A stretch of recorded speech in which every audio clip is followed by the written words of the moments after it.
So in our last problem, we calculated out that our system curve was 120 plus 1.335 q squared. And so if we're looking at a pump curve, and we know the curve of that pump is 490 minus 0.026 q squared, what is the operating point for our pump? And what is the efficiency of the pump at this point? So just one thing I want to bring up with the pump curve. This is a typical pump curve. They are this decaying parabolic function.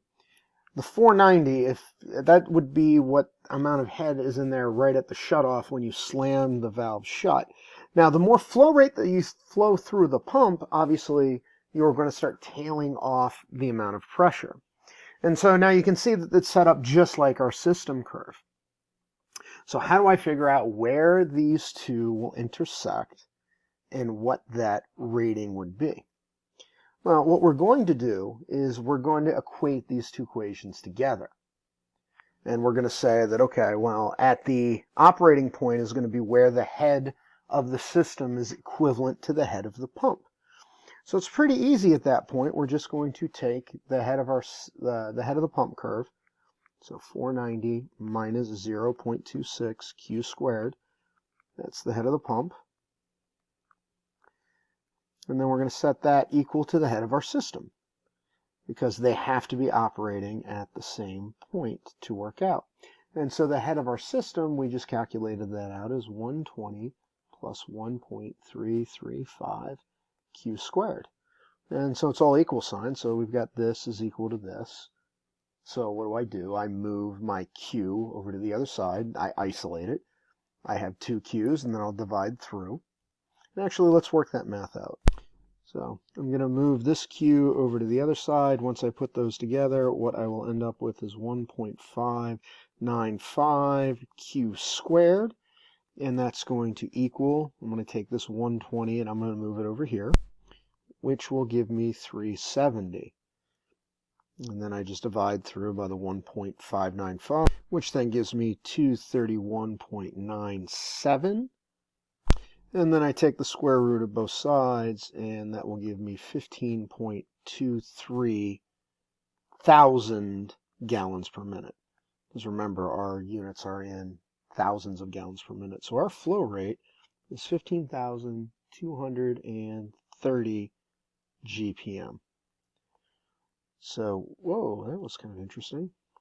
So that gives us our flow rate.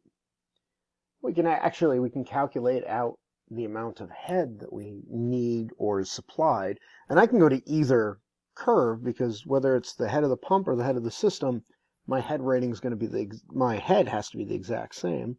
So let's go to the head of the pump. We'll do 490. We'll minus 0.26 times that 15.23 squared. And once I do that, my operating point is where the system requires and the pump provides 430 feet of head.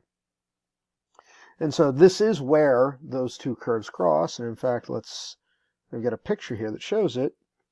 If we did this graphically, this is what we'd end up having. We can see the head of the pump curve decays. We can see that the system curve is increasing. And so it's going to intersect at 15,000 gallons a minute, which is going to give us a head of 430 feet.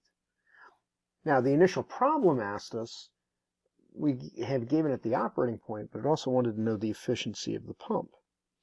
So we're going to go back here. We know we're operating at about 15,000 GPM. So if we go back one more, what is the efficiency of the pump? So what we're going to do is we're going to look at our curve and figure out where that crosses our pump curve. And we also have to remember this is a continuation of the last problem, so it is the 32-inch diameter pump.